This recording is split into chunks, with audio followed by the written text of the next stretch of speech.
hablándoles sobre qué es la proyección del tórax. Bueno, la proyección del tórax es una de las técnicas más utilizadas en la actualidad para el estudio de las enfermedades respiratorias.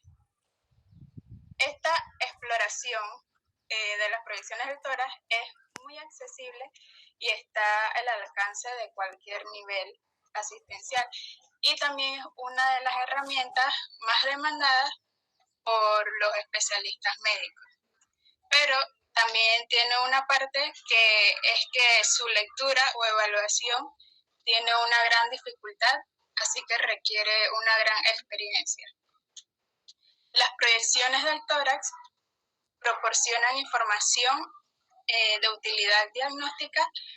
Principalmente se basa en la detección de los signos radiológicos, que son patrones característicos utilizados para así poder identificar anomalías y enfermedades. Algunos beneficios y riesgos que puedo mencionar de estas proyecciones del tórax son: luego del examen no queda radiación en el cuerpo del paciente. Los rayos X por lo general no tienen efectos secundarios en el diagnóstico del examen. El equipo de rayos X es relativamente económico y se encuentra ampliamente disponible en las salas de emergencia, en los consultorios médicos, en los centros de atención médica ambulatoria, en los asilos, entre otras instituciones, lo que hace que sea muy conveniente tanto para los pacientes como para los médicos que la realizan. También que esta técnica tiene mucha rapidez y facilidad para brindar las imágenes de los rayos X. Algunos de los riesgos que están en un porcentaje menor, pero igual se pueden presentar, son que siempre existe una leve probabilidad de tener cáncer como consecuencia de la exposición a la radiación. Sin embargo, dada la gran efectividad de esta técnica, es menor el riesgo que los beneficios que ofrece. La dosis de radiación para este proceso puede variar, y las mujeres siempre deben informar al médico antes del estudio si están embarazadas, ya que la radiación podría afectarlas. El estudio de la proyección del tórax. Bueno, el estudio básico de la proyección del tórax siempre debe incluir una proyección posterior-anterior y una lateral, ya que estas tienen una gran beneficios en la interpretación de las enfermedades y anomalías. Se debe tener cuidado para evaluar la calidad de la técnica de la exploración. Esta debe estar correctamente inspirada y centrada, y no debe tener ningún tipo de rotación. Solamente se realiza una proyección única o fuera de las estándares cuando el paciente no pueda realizar movimientos, es decir, que esté en cama o que tenga alguna lesión que no le permita movilizarse bien.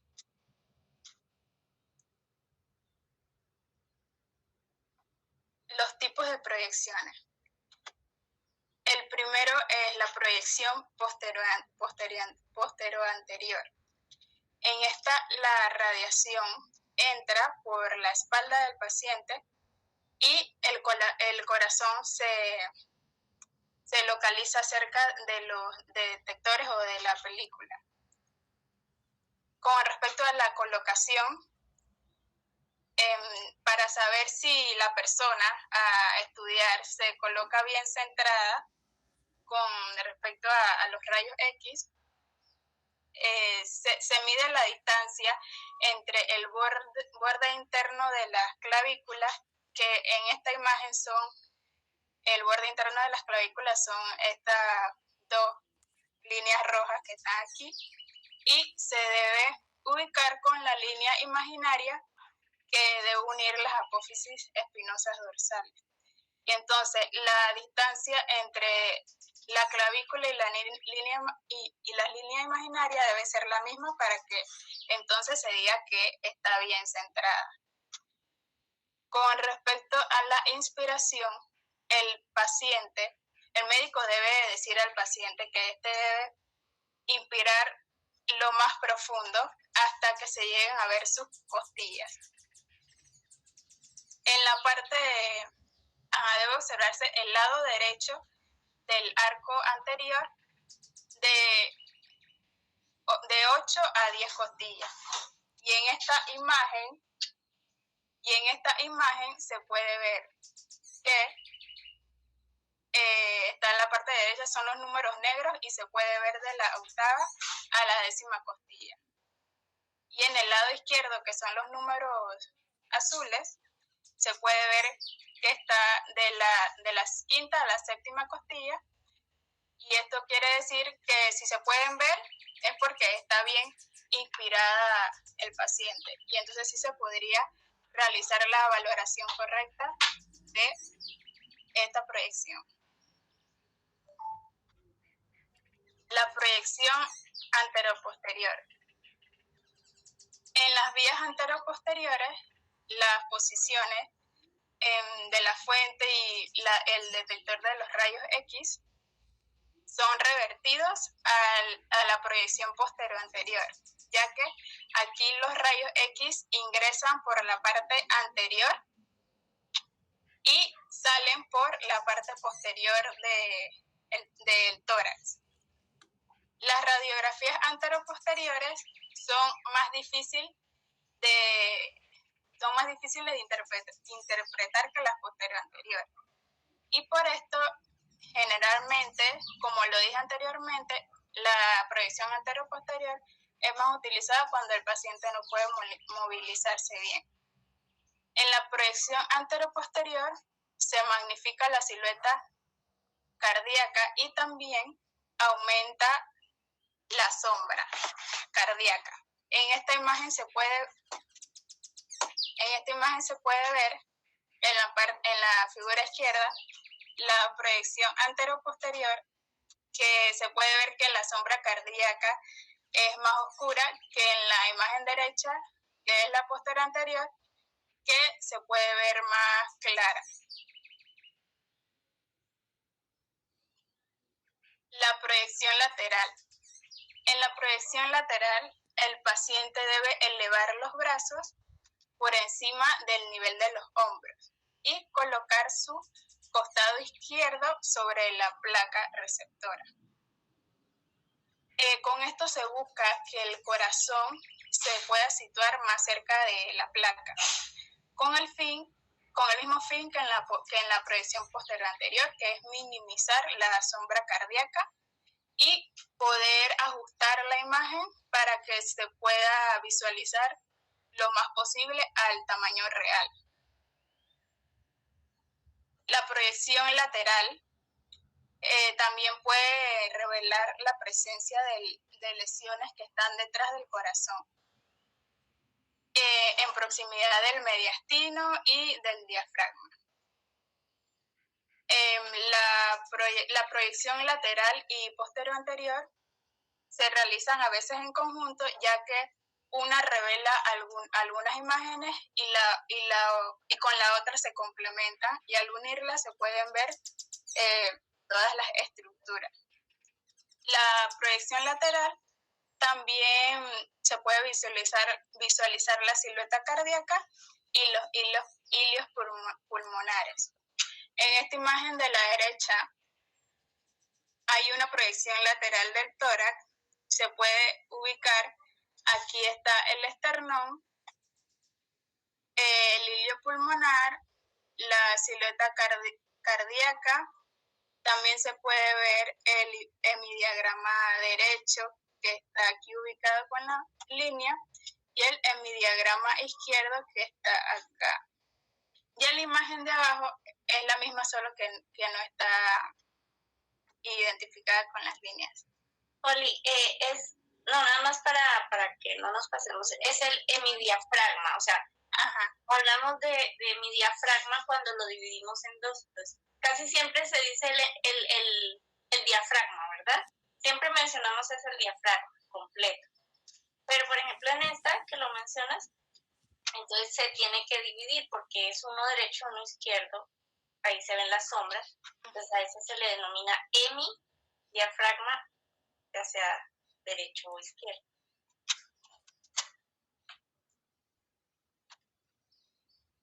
Las estructuras que se ven en la proyección del tórax. Bueno, voy a empezar con el mediastino. El mediastino se sitúa entre los dos pulmones. En el mediastino se localizan el corazón, la tráquea y los bronquios. También se ubican otras principales como la aorta, los troncos supraórticos, las arterias pulmonares principales, la vena cava superior e inferior y el esófago.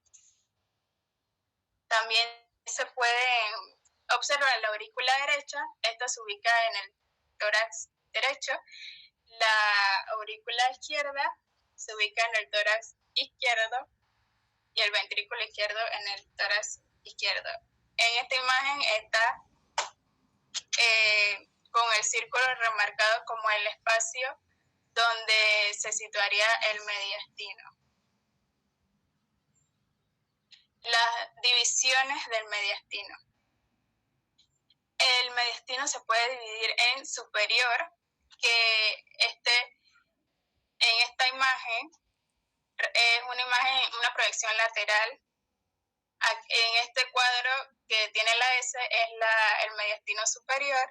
En este espacio se ubica el timo, la tráquea, el esófago, el conducto torácico, el arco aórtico,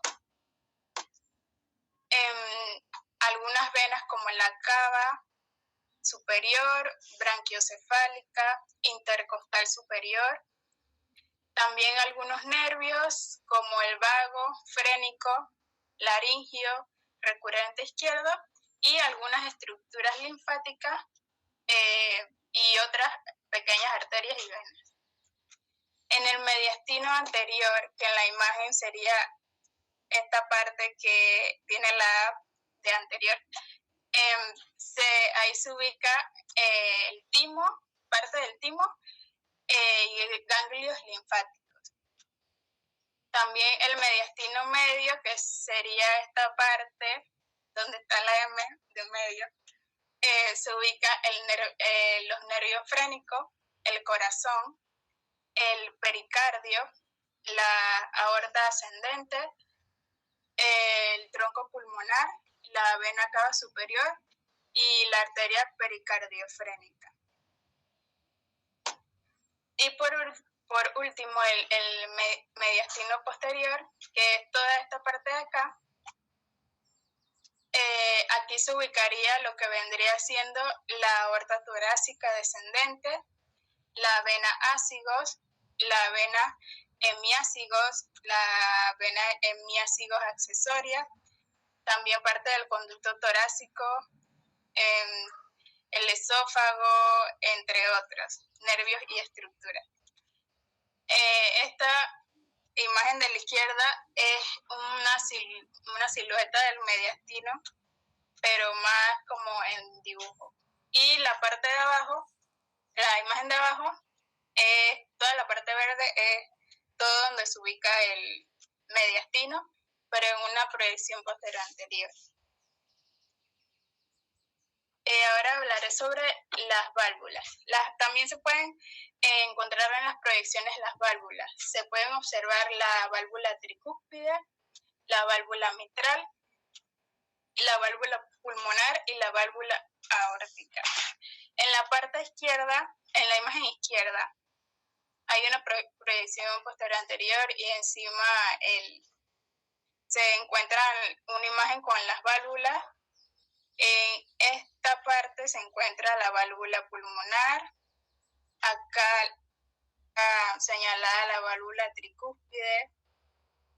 Acá en el lado derecho está la válvula aórtica y la válvula mitral acá.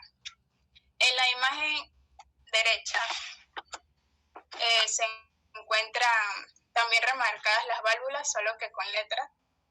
Aquí hay una proyección posterior anterior donde están las diferentes válvulas con sus iniciales, la P de pulmonar, la A de aórtica, la M de la válvula mitral y la T de la tricúspide. Y en la última imagen es una proyección lateral, igual con las iniciales de las diferentes válvulas y dónde se ubica cada una. Otras estructuras que también se pueden encontrar en las proyecciones del tórax son los tejidos blandos. Estos son desde los brazos hasta el tórax y se pueden apreciar estos tejidos blandos. Estos son íntegros y continuos.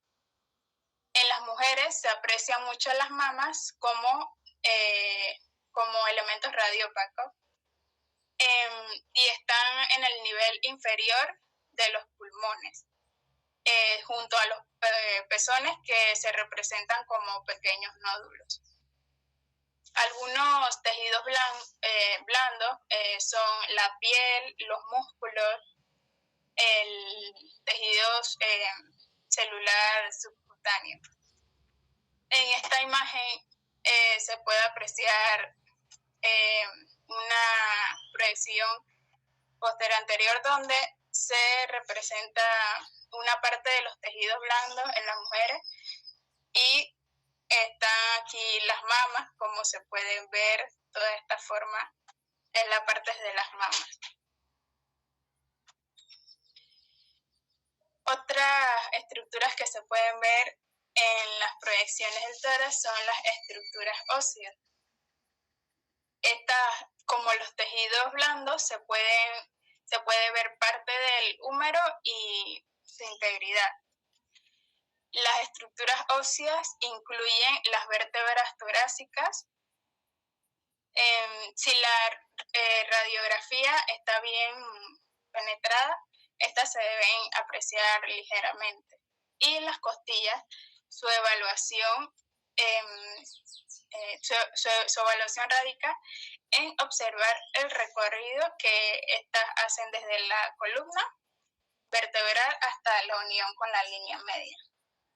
En esta imagen de arriba se puede apreciar una proyección donde se representan algunas estructuras óseas como la clavícula, la tráquea. Aquí hay costillas, están señaladas las costillas y se ven, como dije anteriormente, ligeramente. Y la columna vertebral, que sería esta parte.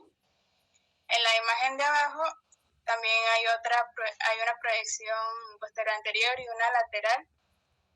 En la izquierda se pueden apreciar las costillas también, la clavícula, la columna. Y en la derecha, que es la lateral, también se pueden apreciar ligeramente aquí las costillas y la columna. Otra estructura que se puede ver en las proyecciones es el diafragma. El diafragma limita el tórax y el abdomen. Y la porción derecha casi siempre está más elevada que la izquierda a causa del hígado. Por debajo del diafragma izquierdo se aprecia una burbuja de aire que pertenece a la cámara gástrica. En la imagen de arriba, de color verde, está donde se ubica el diafragma en una proyección posterior anterior, y en las imágenes de abajo, en la imagen izquierda, en esta proyección también se ubica aquí el diafragma y las flechas indican su límite. Y en la imagen derecha es una proyección lateral, donde también se ubica aquí el diafragma y donde termina. Y otras estructuras que se ubican en las proyecciones son los campos pulmonares íleos. Los campos pulmonares se suelen dividir de acuerdo a sus lóbulos. El pulmón derecho está conformado por 3 lóbulos. En estas imágenes, la primera de la izquierda se puede apreciar con colores el pulmón derecho y sus 3 lóbulos. El pulmón izquierdo está conformado por 2 lóbulos. En la imagen de abajo, con los colores se pueden apreciar los 2 lóbulos marcados. Cada lóbulo está separado por una cisura, de las cuales en la placa se puede apreciar la cisura menor en la proyección posterior anterior, que en esta imagen sería esta, la cisura menor, la línea roja, y en las proyecciones laterales se aprecian más las cisuras mayores, que en las imágenes derechas se ven en las proyecciones laterales la línea negra, que serían las cisuras mayores. Y para concluir, las estructuras óseas en esta imagen están señaladas todas con el color, en las líneas azules representan los campos pulmonares, el derecho y el izquierdo. Esta pequeña línea roja y la flecha blanca se ubica el botón aórtico. Esta flecha amarilla representa el tejido óseo, que ahí estaría remarcando una costilla. Y la de color verde, que es esta flechita que está acá, estaría representando un tejido blando.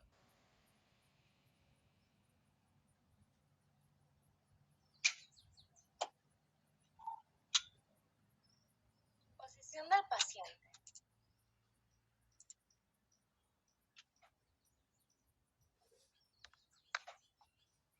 Bueno, posición del paciente. Durante muchos años, la terminología utilizada para colocar al paciente con el fin de obtener un registro radiográfico y el camino que sigue el rayo central para atravesar un sector o zona del paciente ha sido motivo para múltiples confusiones.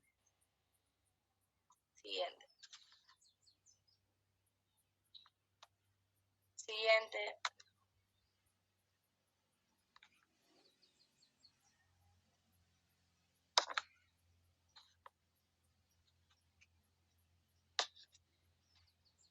¿Qué es proyección AP y PA? Bueno, vamos a entrar más al tema de las posiciones del paciente. Bueno, la proyección de la imagen. Existen 4 proyecciones en la radiografía del tórax. Posterior anterior, que es la PA, lateral izquierda, oblicua, y la anteroposterior, que es la AP. Bueno, en estos casos se realizará una proyección anteroposterior, que sería la AP, con el paciente sentado o en el decúbito supino. En la proyección PA, la radiación penetra por la espalda del paciente y el corazón se localiza muy cerca de los detectores o la película. Siguiente. Bueno, le voy a hablar sobre la técnica para la toma de tórax proyección AP. Bueno, por lo general se toman 2 imágenes del tórax, una de espalda y otra de lateral. Bueno, mientras el paciente permanece de pie frente a la placa de registro de imágenes. En el anteroposterior, que es el AP, es el tipo de radiografía del tórax más utilizada y con ella se consigue una imagen de frente del tórax con el corazón en medio y los pulmones a cada lado. En un servicio de urgencias de tamaño medio se pueden llegar a realizar más de 400 radiografías AP de tórax.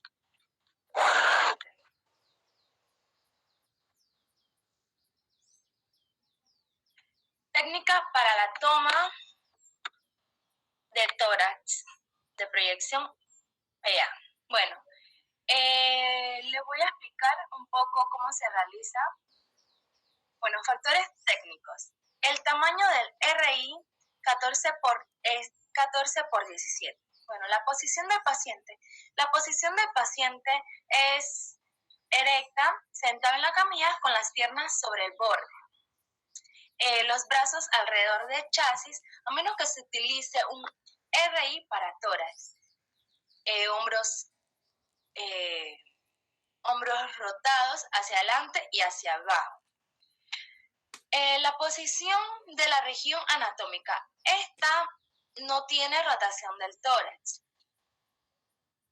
Bueno, ajustar, vamos a seguir explicándole con la posición del paciente.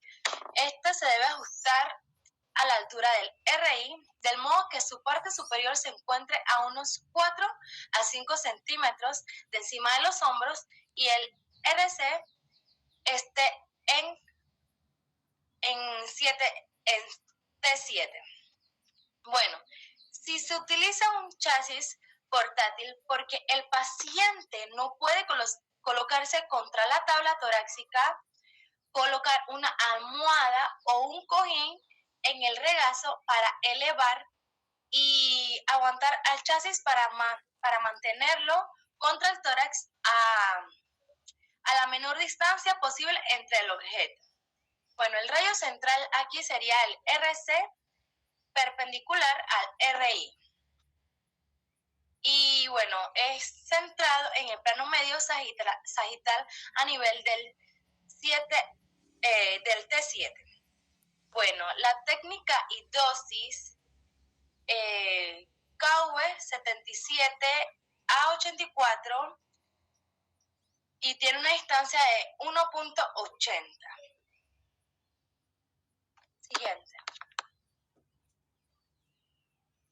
Bueno, técnica para la toma de tórax, proyección lateral. Los factores de riesgo sería el tamaño del RI es 14 por 17.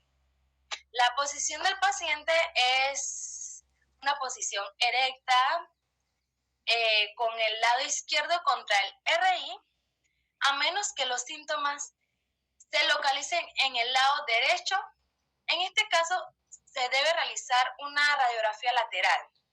Si la técnica para la toma del departamento incluye en otra opción. Bueno, distribuir el peso uniformemente sobre ambos pies. Y bueno, la posición de la región anatómica sería central al paciente respecto al RC y al IR, por delante y por detrás.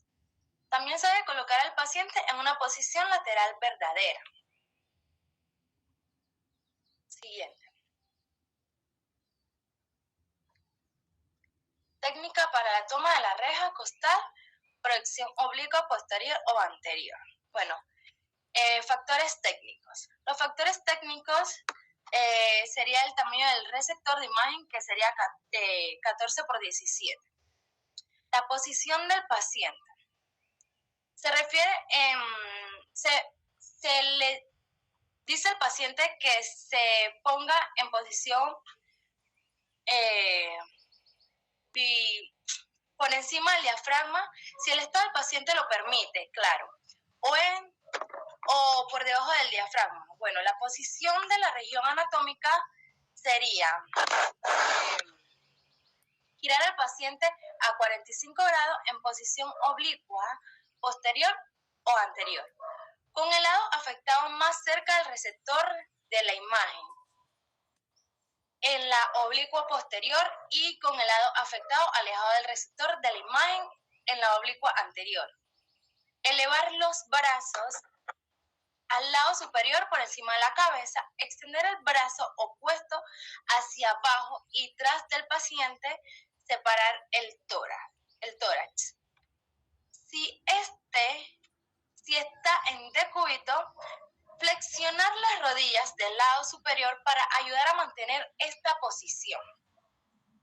Y por último, el rayo central sería el rayo central perpendicular al receptor de imagen centrado a medio camino entre el borde y las costillas y la columna. Siguiente.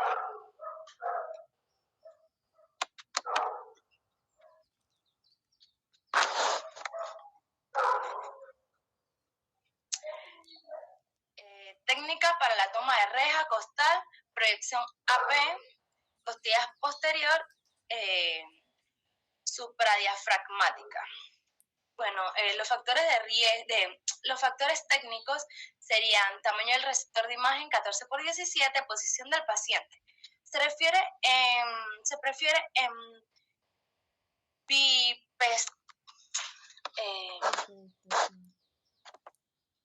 bueno, el paciente debe estar en una posición por debajo del diafragma. La posición de la región anatómica sería alinear el plano sagital con el rayo central y con la línea media de la parrilla o la mesa. Girar los hombros anteriores para eliminar las cápsulas de los campos pulmonares. Bueno, esto se debe asegurar de que no exista rotación del tórax o de las pelvis. El rayo central aquí es por encima del diafragma. Siguiente. Bueno, la radiografía de parrillas costales es una prueba radiológica que permite obtener imágenes de las costillas, estando indicada para valoración de traumatismo o posibles fracturas costales. Bueno, la prueba se realiza sin ropa en la zona a explorar. Se realiza en posición de pie frente al equipo de rayos X. Se necesita llenar los pulmones de aire y mantenerlos mientras se realiza la radiografía.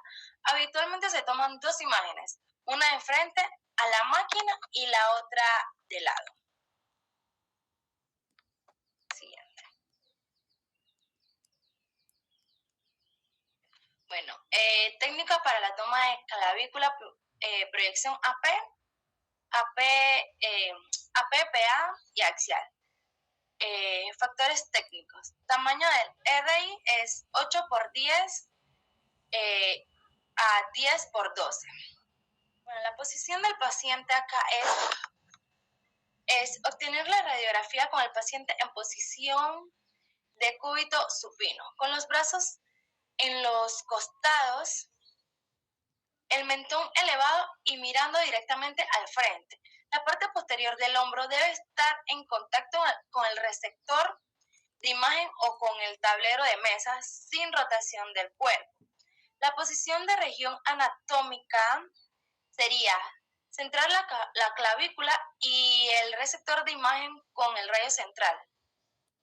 El rayo central sería AP, rayo central perpendicular a la parte media de la clavícula. La AP axial sería el rayo central con el ángulo de 15 a 30 grados craneal a la parte media de la clavícula. Siguiente.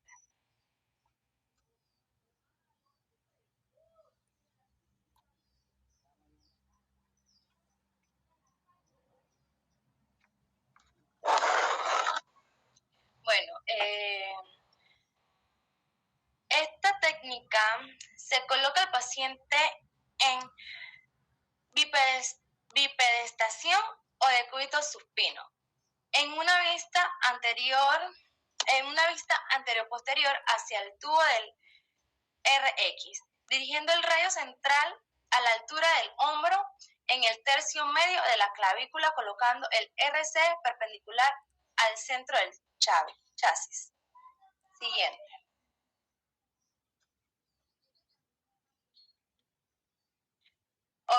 Oblicuo anterior derecha. El paciente estará en bipedestación. La parte anterior derecha del cuerpo estará pegado al buki, mientras que el rayo estará por la parte posterior izquierda del cuerpo del paciente.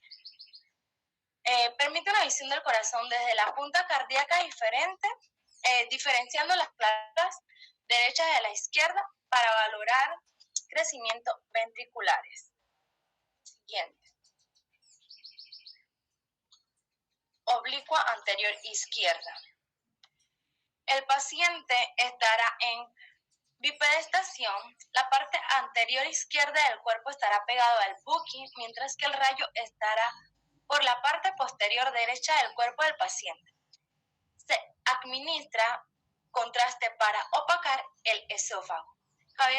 Cavidades auriculares como izquierda impronta sobre el esófago. Muchas gracias.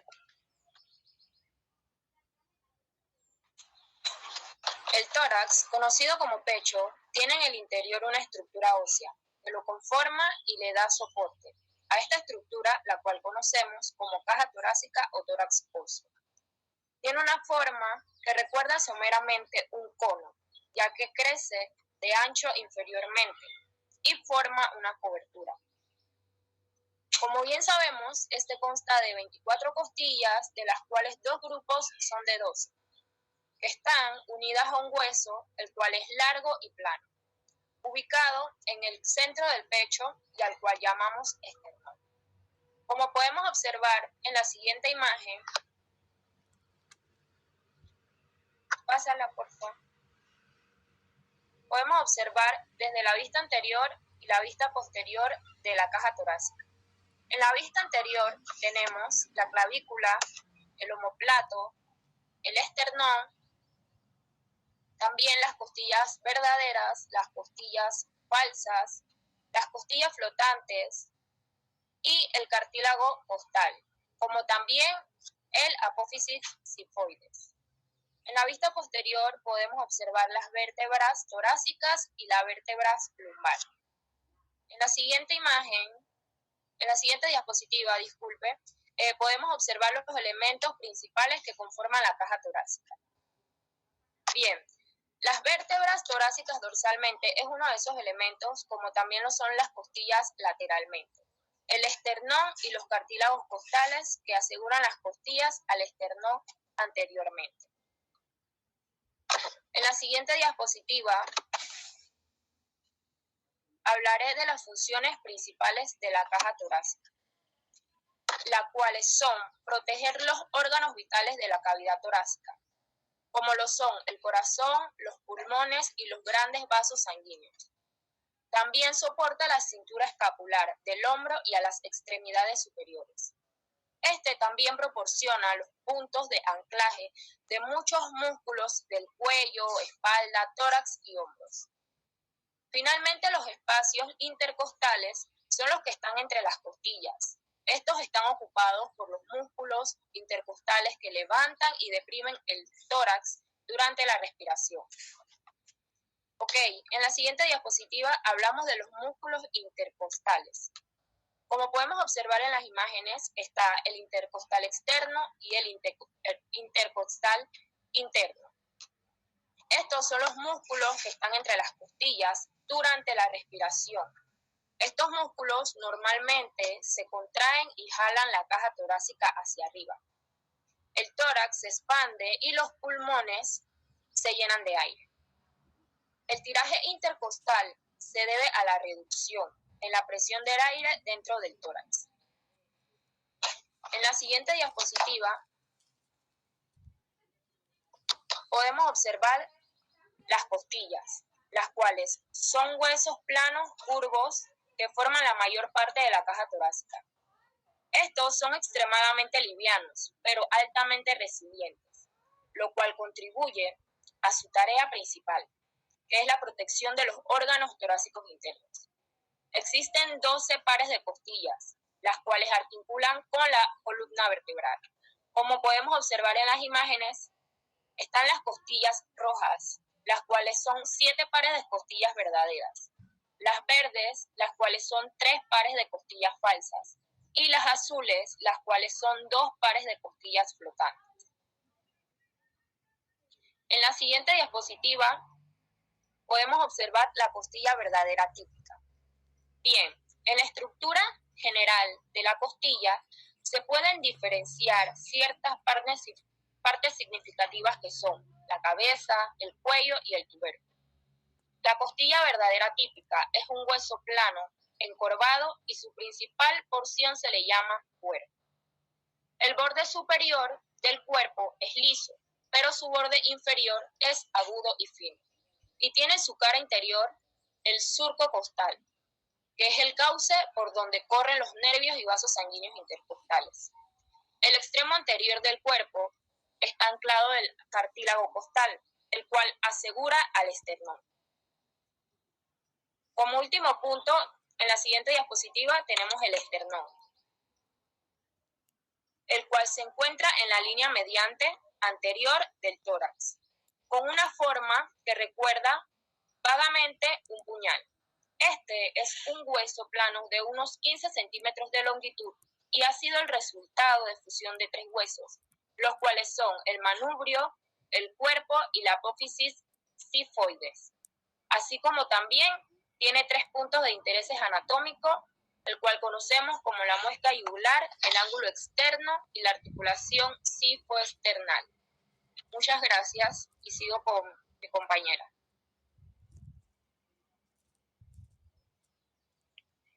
Buenas.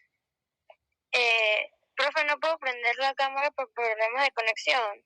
No me permite. Ok, está bien. Ok.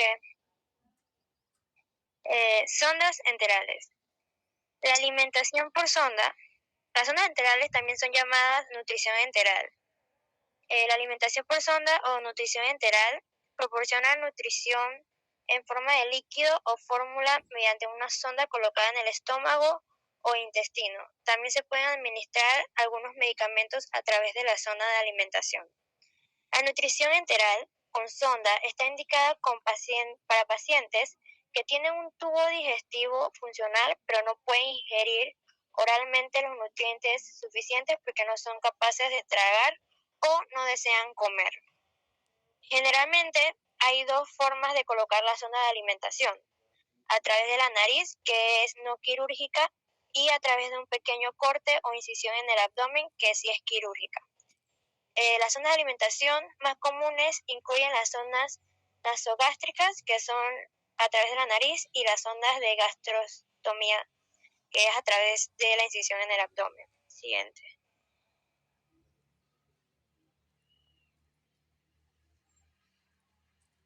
Las indicaciones de la nutrición enteral. La anorexia prolongada. Desnutrición calórico-proteica grave. Coma o depresión del sensorio. Insuficiencia hepática. Incapacidad de alimentarse por vía oral debido a un traumatismo de cráneo o cuello. Enfermedad grave, por ejemplo las quemaduras, que provocan estrés metabólico. La nutrición enteral tiene las siguientes ventajas: preservar mejor la estructura y la función del tubo digestivo, tiene un costo más bajo y probablemente menos complicaciones, particularmente en infecciones. Siguiente. Tipos de sonda de alimentación. La sonda se conecta con el estómago o intestino delgado. La ubicación dependerá de la capacidad del paciente para tolerar la fórmula y digerir los nutrientes. Hay 5 tipos de sondación, que son las sondas nasogástricas, sonda nasoyeyunal, sonda de gastrostomía y ayunostomía, sonda de yeyunostomía. La sonda de nasogástrica se inserta en el estómago a través de la nariz. La sonda baja por la garganta, a través del esófago y hacia el estómago. Puede usarse para todos los alimentos o para brindarle calorías extras a la persona. La sonda nasoyeyunal es similar a una sonda nasogástrica, pero continúa a través del estómago hacia el intestino delgado. La sonda de gastrostomía se inserta a través de un pequeño corte en la piel. La sonda pasa a través de la pared abdominal directamente al estómago. Se colocan a través de una válvula única en la barriga llamada estoma y proporcionan nutrientes líquidos, medicamentos y otros fluidos. Sonda de gastrostomía y yeyunostomía. Se inserta en el estómago como una sonda G, que es una sonda de gastrostomía, pero continúa a través del estómago hacia el intestino delgado. Sonda de yeyunostomía. Utiliza una pequeña incisión para colocar la sonda de alimentación a través de la pared intestinal directamente en el intestino delgado. La sonda de alimentación nasal, incluida las sondas nasogástricas y sondas nasoyeyunal, a menudo se usan cuando se requiere alimentación por sonda por un periodo de tiempo relativamente corto, generalmente menos de 6 semanas. Las sondas colocadas quirúrgicamente, ya sea la sonda de gastrostomía, sonda de yeyunostomía, sonda de gastrostomía y yeyunostomía, se utiliza por más tiempo o si el niño no puede tener una sonda nasal. Siguiente.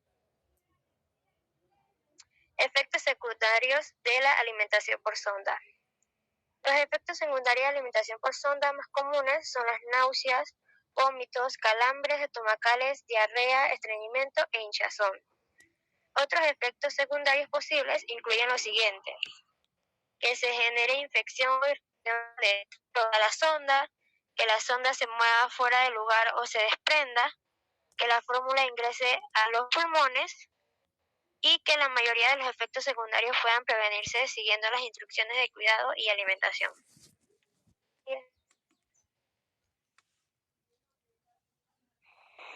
Formas de administrar la alimentación enteral. Existen 3 formas principales de administrar alimentación por sonda: alimentación por bolos, alimentación continua y alimentación por gravedad. En la alimentación por bolos se administra dosis grandes de fórmula variadas varias veces al día por sonda de alimentación. Esto es muy similar a la rutina de alimentación normal. Alimentación continua. En la alimentación continua se usa una bomba electrónica para administrar pequeñas cantidades de fórmula a lo largo de un periodo de horas. Algunos niños pueden necesitar alimentación continua para ayudar a reducir las náuseas y los vómitos. Alimentación por gravedad. Aquí se coloca una bolsa de alimentación en un soporte de IV y una cantidad definida de fórmula gotea lentamente a través de la sonda y la cantidad de tiempo varía según el paciente. Siguiente. ¿Qué es un catéter venoso central? Un catéter venoso central, que también se llama vía central, es un tubo largo, delgado y flexible usado para administrar medicamentos, líquidos, nutrientes o derivados de la sangre durante un largo periodo, por lo general varias semanas o más. A menudo se introduce un catéter en una vena grande, a través de la piel, en el brazo o en el pecho, por lo general debajo de la clavícula. El catéter se conduce a través de esta vena hasta llegar a una vena grande cerca del corazón. Siguiente. ¿Para qué se usa un catéter venoso central? Los catéteres venosos centrales se usan para administrar un tratamiento a largo plazo con medicamentos para el dolor, las infecciones o el cáncer. O para suministrar nutrición, un catéter venoso central puede permanecer en su lugar durante mucho más tiempo que un catéter intravenoso, que administrar medicamentos en una vena cerca de la superficie de la piel. Además, un catéter venoso central permite que una persona reciba medicamento en el hogar. También administrar medicamentos que afectan el corazón, especialmente si se desea obtener una respuesta rápida al medicamento. Administrar grandes cantidades de sangre o líquido con rapidez. Y tomar muestras de sangre con frecuencia sin tener que pinchar o alguien con una aguja. recibir diálisis renal si tiene insuficiencia renal. Siguiente. Tipos de catéter venoso central. Existen estos tres tipos. Vía de PIC, que es una vía de catéter central introducido periféricamente, o también llamada por sus siglas en inglés de PIC. Es un catéter venoso central introducido en una vena del brazo en lugar de una vena del cuello o del pecho. Tenemos el catéter tunelizado, que este tipo de catéter se introduce quirúrgicamente en una vena del cuello o del pecho y se pasa por debajo de la piel. Un extremo del catéter queda fuera de la piel. Los medicamentos se pueden administrar a través de una apertura en este extremo del catéter y pasar el catéter por debajo de la piel ayuda a mantenerse mejor en su lugar. Lo hace menos visible y le permite al paciente moverse con mayor facilidad. El puerto implantado. Este tipo es similar a un catéter tunelizado, pero permanece debajo de la piel en su totalidad. Los medicamentos se inyectan en el catéter a través de la piel. Algunos puertos implantados contienen un pequeño reservorio que puede volver a llenarse del mismo modo. Después de llenarse, el reservorio libera lentamente el medicamento en el torrente sanguíneo y un puerto implantado es menos evidente que un catéter tunelizado y requiere muy poca atención diaria. Tiene menos impacto en las actividades de una persona que una vía de PIC o un catéter tunelizado. Siguiente. Complicaciones y cuidado del catéter en el hogar. Las complicaciones. La posibilidad de complicaciones a causa del uso del catéter venoso central incluye el sangrado causado por introducir el catéter en una vena, pero por lo general este es leve y se detendrá solo. Infección que requiere tratamiento con antibióticos o extracción del catéter. Coágulos de sangre que pueden tomarse en los vasos sanguíneos, especialmente en los brazos. Una vía bloqueada, que esto puede ocurrir a causa de un coágulo de sangre o cualquier otra cosa que se pueda atascar en la vía. La purga regular del catéter puede ayudar a mantener limpia la vía, prevenir infecciones y asegurarse de que el catéter esté en su lugar. También puede ayudar a mantener limpia la vía. También está la torcedura del catéter. Un catéter retorcido o doblado debe cambiarse de posición o reemplazarse. Dolor. Es posible que usted experimente dolor en el lugar donde se introduce el catéter o donde se encuentra debajo de la piel. Y un pulmón colapsado o un neumotórax. El riesgo de tener un pulmón colapsado varía según la habilidad de la persona que introduce el catéter y el sitio de la colocación. Es más posible que suceda durante la colocación de un catéter en el pecho, aunque el riesgo es pequeño. También está el desplazamiento del catéter. Un catéter que se ha movido fuera de su lugar a veces puede ser cambiado de posición. Si el cambio de posición no funciona, debe ser reemplazado. Cuidado del catéter en el hogar. Las enfermeras le enseñan al paciente cómo cuidar su catéter y ellos aprenderán cómo cambiar el vendaje y limpiar el catéter. Puede tomar medidas en el hogar como lavarse siempre las manos antes de tocar la vía central, tratar de mantener seco el sitio de salida. Esto puede ayudar a prevenir una infección y cuando se ducha, cubra el sitio con material a prueba de agua, como una bolsa plástica. Asegúrese de cubrir tanto el sitio de salida como los tapones de la vía central. Y ate o sujete con cinta adhesiva la vía central a su cuerpo para evitar jalarla o que quede colgando. Evite doblar o plisar la vía central y use ropa que no roce ni tire de su vía central. Siguiente. Puertos para catéteres venosos centrales.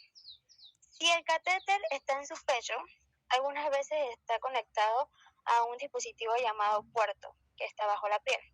El puerto y el catéter se colocan en su lugar por medio de una cirugía menor. El hecho de tener un puerto conectado al catéter provoca menos desgaste y ruptura en las venas que tener simplemente el catéter. ¿Cuál es el propósito de un catéter venoso central y un puerto? Los catéteres venosos centrales con puertas se utilizan cuando el paciente necesita tratamiento médico durante un largo periodo de tiempo. Por ejemplo, pueden necesitar antibióticos u otros medicamentos durante semanas o meses, nutrición adicional porque sus intestinos no están funcionando correctamente, y puede estar recibiendo diálisis renal varias veces por semana, medicamentos para el cáncer con frecuencia. ¿Cómo se coloca el puerto? Un puerto se coloca bajo la piel en una cirugía menor. La mayoría de los puertos se colocan en el pecho, pero también se pueden poner en el brazo. Puede que al paciente lo duerman profundamente para que no sienta dolor durante el día.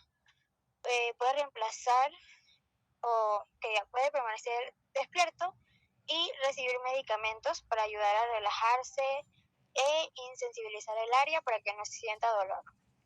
El paciente puede irse a su casa después de que el puerto esté puesto. Podrá sentir y ver una protuberancia del tamaño de una moneda de 25 centavos bajo la piel donde está el puerto. Puede que esté un poco dolorido durante pocos días, pero después de la cirugía, y una vez que haya sanado, el puerto no debe doler. El puerto tiene 3 partes: portal o reservorio, cubierta de silicona, sonda o catéter.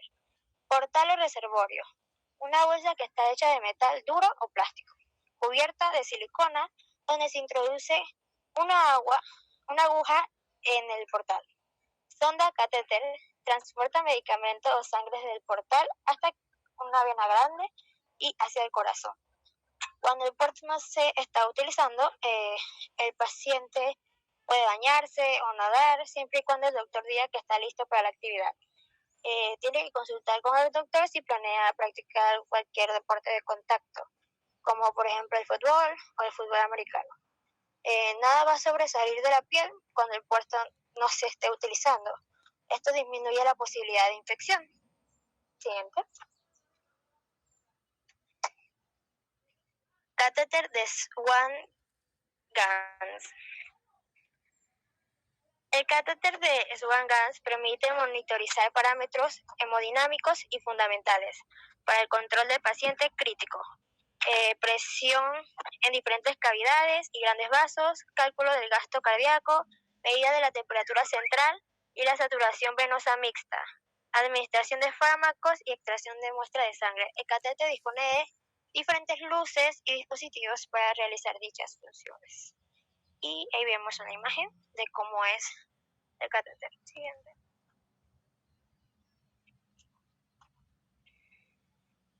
¿Cómo se utiliza el catéter de Swan-Ganz? Se utiliza para monitorizar la función cardiovascular en pacientes en estado crítico y valorar la respuesta al tratamiento.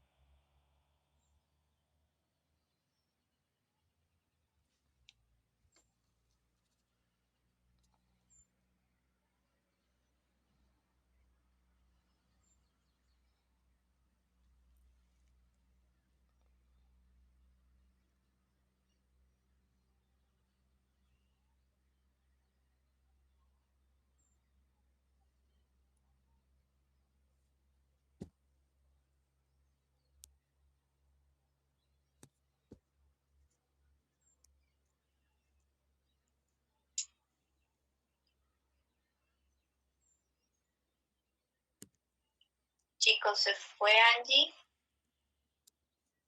Ok, ya.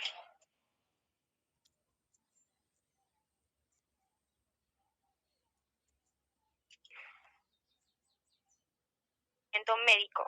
Con los datos derivados de las mediciones pueden evaluarse las funciones. Angie, perdóname un segundito, es que te fuiste un ratito, no sé si te adelantaste mucho. No te escuchabas nada.